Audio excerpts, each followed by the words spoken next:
في عالم كرة القدم هناك لاعبين يصنعون المجد رغم الصعوبات، ولكن أن تكون شاب في العمر العشر سنوات وأن تفقد والدك وليس هذا فقط، بل حتى أن تكون مدمن مخدرات. فهنا لابد أننا نتحدث عن حكيم زياش. Provoque de gros remous dans la défense des Blues. On va retrouver le pied gauche magique d'Hakim Ziyech. Rentre au second poteau. Hakim Ziyech, c'est un chef-d'œuvre. Ziyech, can he work it onto that left foot? Going for the far corner. It is a wonderful goal from Hakim Ziyech.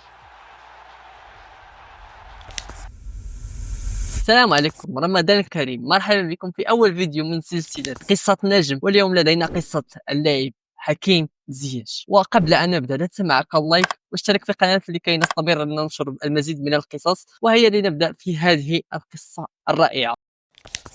في أحد الأحياء في درونت الهولندية ولد حكيم زياش في 19 مارس 1993 لعائلة مغربية بسيطة لجأت إلى هولندا بحثا عن حياة أفضل من نواحي بركان. كان حكيم زياش هو أصغر أشقائه التسعة، ولكن لم يكن أي طفل كان يحب كرة القدم ويلعبها في شوارع مدينته نوتردام. ليس لديه مشكلة أبدا أن يلعب مع لاعبين أكبر منه، رغم أنه كان يضربونه وكل شيء. كان يظهر فيه ملامح اللاعب الذي سيكون نجم كبير في المستقبل. هذا ما لاحظه والده وسجل في أحد الأكاديميات في مدينة نوتردام. ولكن الحياة لم تكن سهلة أبدا. في عمر العشر سنوات تلقى حكيم زياش أكبر صدمة الذي ستلعب دور كبير في حياته، وفاة والده. والمشكلة أنه حكيم زياش آخر شخص شاهد والده. كان نائم بجانب والده، وفي الصباح في الغرفة الثانية وجد عائلته تبكي بخبر وفاة والده محمد زياش بعد معاناته مع المرض. كان والد حكيم زياش هو الشخص الأقرب إليه. تحطم في هذه الفترة. كانت والدته تقاوم الفقر والمعاناة مع أخوانه، تبحث عن لقمة عيش لهذه العائلة، وكانت هي الأب والأم في نفس الوقت، وهذا شيء جدا صعب. وتواصلت معاناتهم عندما سجن أحد أخوين حكيم زياش بتهمة السرقة والاعتداء. وبينما كان حكيم زياش هو أمل العائلة الوحيد، انعكس تأثير وفاة والده على سلوكه سلبا، حيث تعثر في دراسته وتوقف عن ممارسة كرة القدم في سن 12 سنة. كما أصبح عدوانيا ومدمنا على المخدرات والخمر بشكل كاد أن يدمر حياته وينهي مسيرته الكروية مبكرا. ولكن النجم المغربي، أول لاعب مغربي يحترف في الدوري الهولندي، عزيز دوفيكار، هو من نجح في انتشاله من المخدرات، ويعتبر حكيم زياش الأب البديل له. ودعمه عزيز دوفيكار لينضم إلى أكاديمية هيرفيل. في هيرفيل لفت زياش الأنظار بسرعته وبمهاراته وتمريراته الساحرة، كما تعرفونه لديه قدم يسرى. ورغم أدائه الجميل وتمريراته وكل هذا الشيء، واجه انتقادات بسبب شخصيته القوية وعدم تقبله القرارات الظالمة.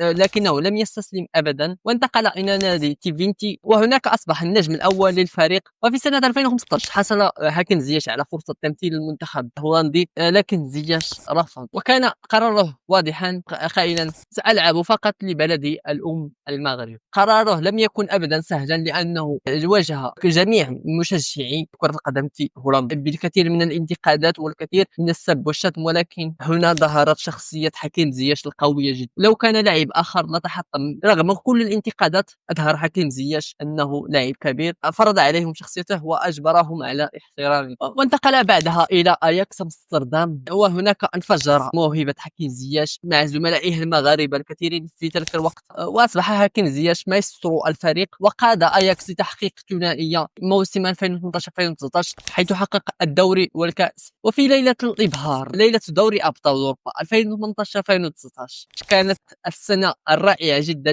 لفريق أياكس أمستردام وحتى حكيم زياش، حيث تواجه مع ريال مدريد في دور ال16. وكان الجميع يؤكد بأن فريق ريال مدريد حامل اللقب السابق سيمر من أياكس، ولكن أياكس وحكيم زياش كان له رأي آخر. في سانتياغو برنابيو قدم حكيم زياش أحد أفضل مبارياته في مسيرته، حيث سجل هدفا وصنع هدف، وقاد فريق اياكس لإقصاء ريال مدريد من دور 16 ب4-1. وكانت هذه هي مباراة التي عرف أوروبا من هو حكيم زياش. ثم واصل الفريق المفاجآت بإقصاء يوفنتوس بقيادة كريستيانو رونالدو، وتأهلوا إلى نصف نهائي دوري أبطال أوروبا، ولكن تلاقوا مع توتنهام. تعرفون جيدا تلك الليلة التي سجل فيها لوكاس مورا الهدف القاتل في الدقائق الأخيرة، وكانوا على بعد دقائق فقط على الوصول إلى النهائي في دوري أبطال أوروبا، ولكن فريق توتنهام أقصى اياكس. ولكن رغم ذلك الجميع يتحدث عن حكيم زياش في اوروبا، وبعد موسمه الاسطوري مع اياكس لم يكن من الممكن ابدا ان يبقى في الدوري الهولندي. حكيم زياش انتقل الى نادي تشيلسي بمقابل 40 مليون يورو.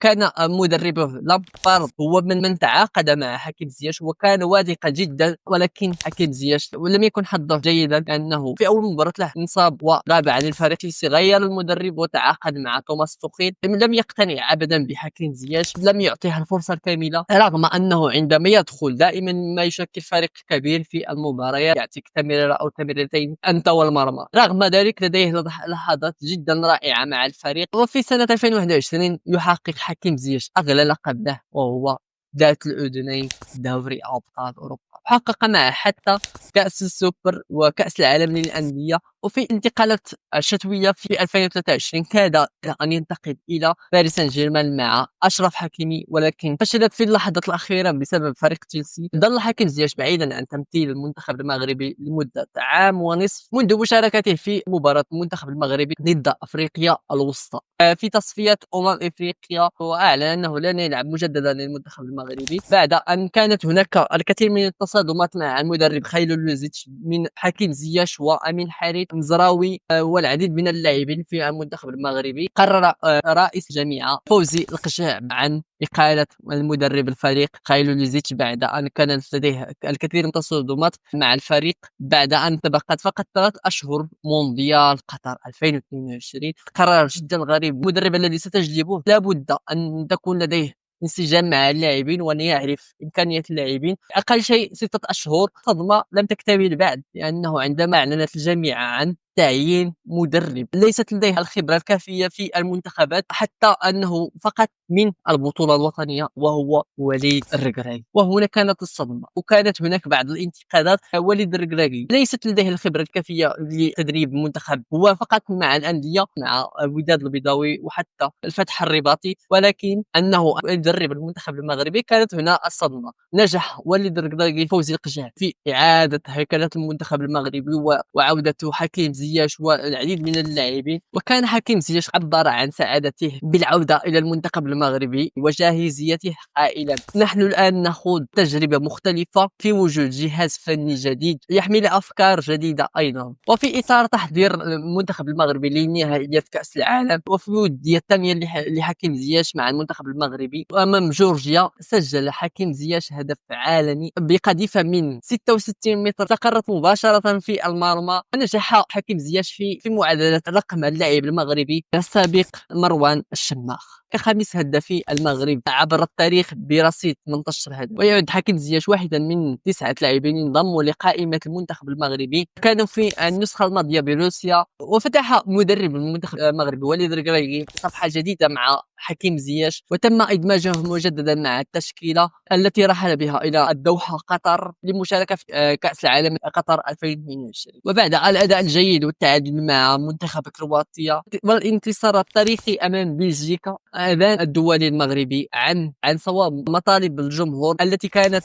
تنادي بعودته لتعزيز صفوف المنتخب المغربي. وأشاد به وليد الركراكي في المؤتمر الصحفي عقب فوز على منتخب بلجيكا قائلا: هذا اللاعب مذهل بعودته، عادت الروح إلى المنتخب. يقول الكثير من الناس عنه إنه شخص مجنون ولا يمكن إدارته وقيادته مع مجموعة، ولا يمكنه مساعدة الفريق. ما لاحظته شخصيا أنه لاعب عندما تمنحه الحب والثقة يمكنه أن يموت من أجله. وهنا استمر حكيم زياش مع المنتخب المغربي في صراعة التاريخ مع المنتخب المغربي في كأس العالم قطر حيث فازوا على منتخب إسبانيا في دور ال16 وفازوا على المنتخب البرتغالي في دور الثمن ووصلوا إلى نصف النهائي والتقوا مع فرنسا، ولكن هنا كانت النهاية لمسيرة المنتخب المغربي في كأس العالم قطر 2022. صنعوا التاريخ في هذا البطولة، حيث بفضل أكيد حكيم زياش وأشرف حكيمي والعديد من اللاعبين الذين ظهروا في هذه البطولة. عاد حكيم زياش إلى فريق تشيلسي رغم كل ما صنعوه في قطر، لم تكن هذا كافي لكي يلعب بشكل منتظم مع الفريق. وبعد أن تغير رئيس النادي، جاء رئيس النادي الجديد لتشيلسي بفلسفة جديدة، غير جميع اللاعبين، أكثر من 13 لاعب أساسي والاحتياط، وهنا كان الانتقال لحكيم زياش إلى galatasaray على سبيل الإعارة. في مبارياته الأولى قدم أداء جدا رائع في الدوري التركي، فحتى في الدوري الأوروبي أمام مانشستر يونايتد عندما تذكرون سجل هدفين من ركلتين حرة أمام زميله السابق اونانا. هذا فريق galatasaray تعاقد معه بشكل كامل، وهنا كانت بعض المشاكل لحكيم زياش، ولكن أثبت بأنه رجل، وكان دائما عندما تكون لديه فرصة يتحدث عن أهم قضية للمسلمين، يظهر بأنه ليس مجرد لاعب. وهنا قد نقول أن انتهت مسيرة حكيم زياش في هذا الانتقالات الشتاء، حيث انتقل إلى الدحيح القطري. قد نقول أنه انتهت مسيرته بسن 31 سنة. ما رأيكم في هذه القصة الجميلة؟ حكيم زياش يمتاز بأشياء كثيرة جدا، فأتمنى أن تعجبكم وأتمنى أن يعجبكم هذا الفيديو. رمضان كريم، وشكرا لكم على مشاهدة الفيديو حتى هذه اللحظة. إلى اللقاء في مقطع جديد إن شاء الله.